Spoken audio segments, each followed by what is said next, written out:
We need to stop lying to ourselves about Spider-Man. For years, we've looked at the Black Suit saga, whether it's Tobey Maguire in Spider-Man 3 or the new PS5 game, and we tell ourselves the same comforting lie. We say, oh, that's not Peter. That's the alien. The symbiote is controlling his brain. It's making him evil. It's the perfect excuse, right? It absolves our favorite hero of all his sins. But I'm here to tell you that is absolute garbage. The symbiote is not a mind control device. It's not a demon possessing a host. It is a mirror. The violence, the arrogance, the cruelty, the alien didn't put those things into Peter Parker. It pulled them out of him. The monster you see on screen isn't Venom. It's just Peter, finally being honest about who he really is.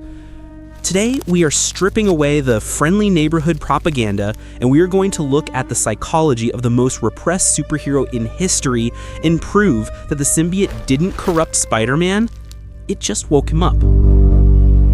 To understand why Peter breaks bad, you have to understand the psychological hell he lives in every single day. Psychologists have a term called the shadow self. It's a concept from Carl Jung. Basically, it's the bag of trash you drag behind you.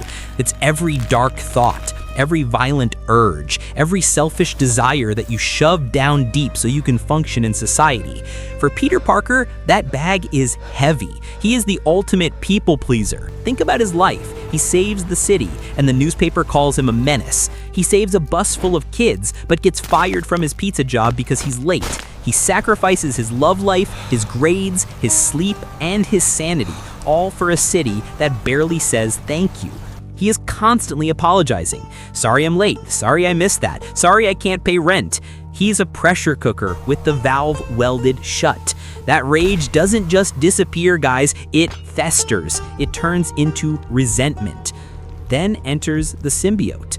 The symbiote doesn't change his moral compass. It acts like alcohol. It removes the inhibition. It removes the anxiety. It looks at that shadow self and says, hey, you don't have to apologize anymore. You're the strongest being in the room. Why are you letting these idiots talk down to you?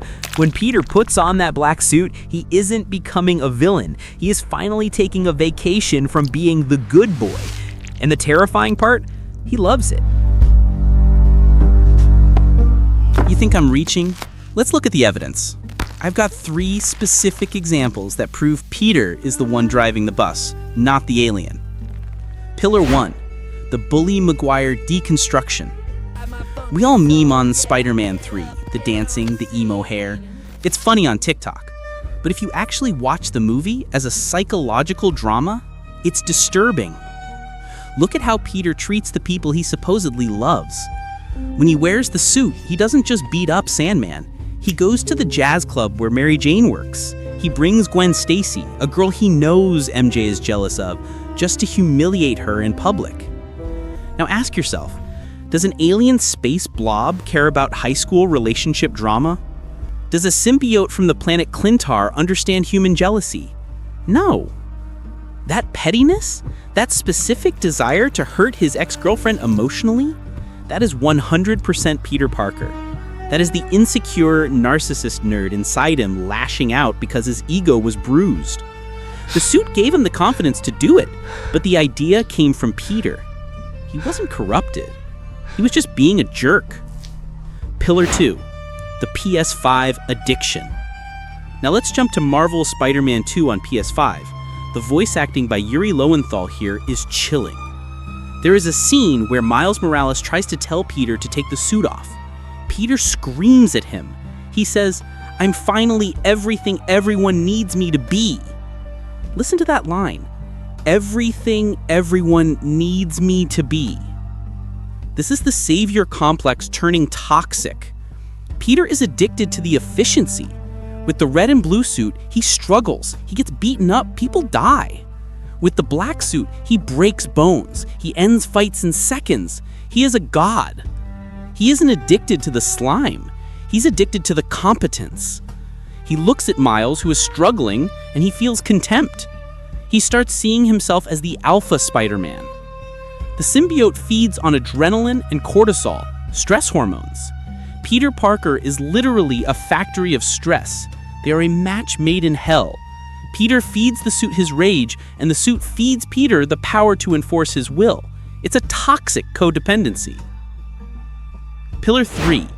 The no-kill hypocrisy. Here's the darkest pill to swallow. Peter holds back every single day. When he punches a thug, he has to calculate the force so he doesn't punch the guy's jaw clean off. He is constantly restraining himself. That takes mental energy. The black suit stops that calculation. In the game and in the comics, Black Suit Spidey doesn't dodge. He tanks the hits. He doesn't web you up gently, he slams you into the concrete. He stops fighting crime and starts punishing criminals. There's a distinct difference. Fighting crime is about justice, punishing is about self-satisfaction. Peter uses the criminals of New York as stress balls to work out his frustration with his own life. The suit just lets him hit harder. But wait, I hear you say once he takes the suit off, he goes back to being normal Peter, right? The suit was the problem? Wrong. Let me introduce you to a comic storyline called Back in Black. This is the smoking gun. In this story, the Kingpin puts a hit out on Peter, but the sniper misses and hits Aunt May instead. Aunt May is dying in the hospital. Peter is furious. Now, here's the kicker. He doesn't have the Venom symbiote. He already got rid of it. He's wearing a cloth version of the black suit. Just regular fabric. No alien powers, no mind control. And what does he do? He goes to the prison where Kingpin is held. He beats Kingpin into a bloody pulp in front of all the other inmates. He grabs Kingpin by his fat rolls and says, I quote, "I'm not here to kill you. I'm going to wait until my aunt dies, and then I'm going to come back and I'm going to kill you slowly." He then threatens to fill Kingpin's lungs with web fluid so he suffocates from the inside out. This is Peter Parker. No alien, no influence, just pure, unfiltered rage. This proves once and for all, the monster was never the suit. The monster is the man underneath who has been pushed too far. The symbiote was just the first time he let us see it. So, the next time you see Spider-Man swinging through the city, don't think of him as a friendly neighbor. Think of him as a man walking a tightrope over a pit of absolute darkness. He is one bad day away from snapping. He is one tragedy away from becoming something worse than Venom, worse than Carnage, worse than the Green Goblin. Because a villain who is evil for fun is scary, but a hero who thinks he has the moral authority to break your bones because he knows what's best for you, that is terrifying. The symbiote didn't change Peter Parker, it just revealed him. What do you think? Is Peter Parker actually a narcissist, or am I just being too harsh on the guy? And honestly, which version do you prefer watching? The Boy Scout or the bully? Let me know in the comments. And remember, we are all just one bad costume change away from being monsters.